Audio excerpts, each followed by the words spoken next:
दोस्तों मां आहियां मोहसिन बबर। अॼु तव्हांखे दासू हाइड्रो पावर प्रोजेक्ट के बारे में जेका कंट्रोवर्सी साम्हूं आई आहे सोशल मीडिया ते जेका ॻाल्हि ॿोल हले पई उन हवाले सां पाण ॻाल्हि ॿोल कंदासीं।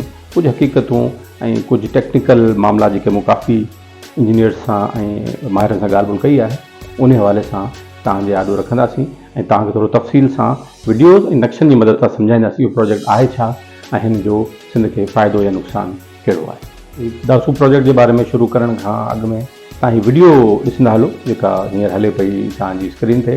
हिन वीडियो में उहो अफ़्तिताही तक़रीब आहे जंहिंमें इन दरिया खे हिकु जाइ तां बंदि करे ऐं पोइ पाणी इनखे डाइवर्ट कयो वियो हो। उनजी वीडियोज़ आहिनि, उनजा कुझु क्लिप्स आहिनि, उहे तव्हां ॾिसो त कीअं हिकिड़ी जाइ ते बंदि करे पोइ जेके जिथे टनल्स ठाहियूं वयूं आहिनि दरिया जे खाॿे पासे मां ॾिसो टनल्स ठाहियूं वयूं उनखे डायनामाइट सां उनखे पाणी खे डाइवर्ट कयो वियो आहे इन टनल में ऐं हिते इनखे रोकियो वेंदो पाणी खे ऐं पोइ टनल्स में बि पाणी हलंदो रहंदो ऐं पोइ दरिया में 1.5-3 किलोमीटर खां पोइ वापसि दरिया में वरी पइजी। दासू प्रोजेक्ट लॻभॻि 4000 मेगावाट दरिया सिंधु ते 4000 मेगावाट जो प्रोजेक्ट आहे जेको गुज़िर 15-20 सालनि खां प्लानिंग जे फेज़ में हो। 2013 में हिनजी अप्रूवल मिली ऐं इर्सा पारां ऐं सभिनी सूबनि पारां हिन ओके कयो, इंक्लूडिंग सिंध ज़ाहिरा उन्हनि ॿिनि खे ओके कयो। छाकाणि त डैम रिजर्वायर जो प्रोजेक्ट आहे, हिन में को बि वाह न निकिरंदो, हिन में को कैनाल निकिरी कोन थो सघे ऐं पाणी इते ई गॾु थींदो ऐं उन खां पोइ इनखे नी टनल जे ज़रिए मोड़े वरी दरिया में वापसि विधो। हिन डैम में तव्हां ॾिठो ई मां तव्हांखे नक्शो हिकिड़ो ॾेखारियां थो। तव्हांखे वीडियो पहिरीं ॾेखारियमि हिन जा सॼा उहे फुटेज हुआ जिन सां ही पाणी खे डाइवर्ट कयो पियो वञे।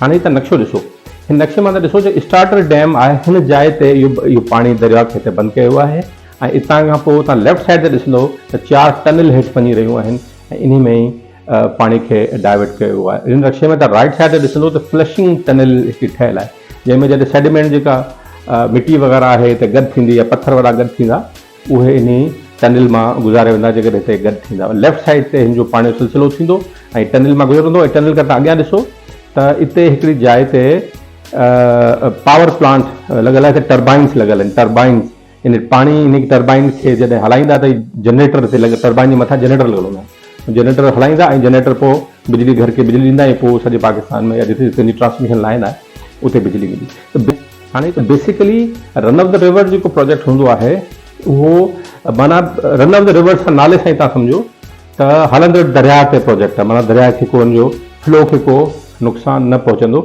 ऐं न ई पाणी उते ज़ख़ीरो कयो वेंदो। हिकिड़ी जाइ ते पाणी जो ज़रूरु ज़ख़ीरो कयो वेंदो इनखे रोके। जिथे हिन नक्शे में तव्हां ॾिसो जिथे डैम वॾो ठहियलु आहे, हिकिड़ो आर्च टाइप डैम ठहियलु आहे, हिते पाणी रुकंदो त पाणी हिते पॉन्ड कंदो, पाणी भराव कंदो ऐं पोइ इहो वॾो थींदो, इहो एरिया वॾो थींदो, हिते पाणी प्रेशर कंदो त जीअं पोइ पाणी थोरो बैक थी ऐं इन लेफ्ट साइड सां टनल मां इन मां निकिरी वञे ऐं होॾे हलियो वञे। इन सां 4000 मेगावाट बिजली थींदी। सिंध खे बग़ैर इरिगेशन जे हवाले सां को नुक़सानु कोन्हे, पर ज़ाहिर जा हल्का फुल्का एनवायरमेंटल इम्पैक्ट बि हूंदा आहिनि। ही प्रोजेक्ट मां जेकर इरिगेशन प्रोजेक्ट हुजे हा पोइ ज़रूरु असां सिंधियुनि जी ॻणती हुजे हा, पर ही प्रोजेक्ट जीअं मूं चयो त इरिगेशन जो न आहे, सिर्फ़ु पावर प्रोजेक्ट आहे ऐं पावर जे लाइ इहो ज़रूरु ठहणु खपे। पाकिस्तान में जेका बिजली आहे हाइड्रो पावर सां सस्ती मिलंदी, सभिनी खां सस्ती बिजली हाइड्रो पावर सां मिलंदी आहे।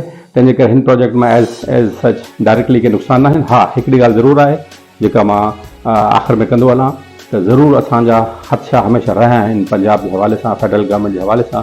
उहे सिंधु ते प्रोजेक्ट बिना तस्दीक जे, बिना सिंध जी मंज़ूरी जे हू ठाहींदा रहिया आहिनि ऐं हाणे बि जलालपुर कैनाल जो प्रोजेक्ट सिंध जे चवण खां सवाइ हुननि उते ठाहिणु शुरू कयो। एडीबी खां पैसा बि, एशियन डेवलपमेंट खां पैसा वठी छॾिया।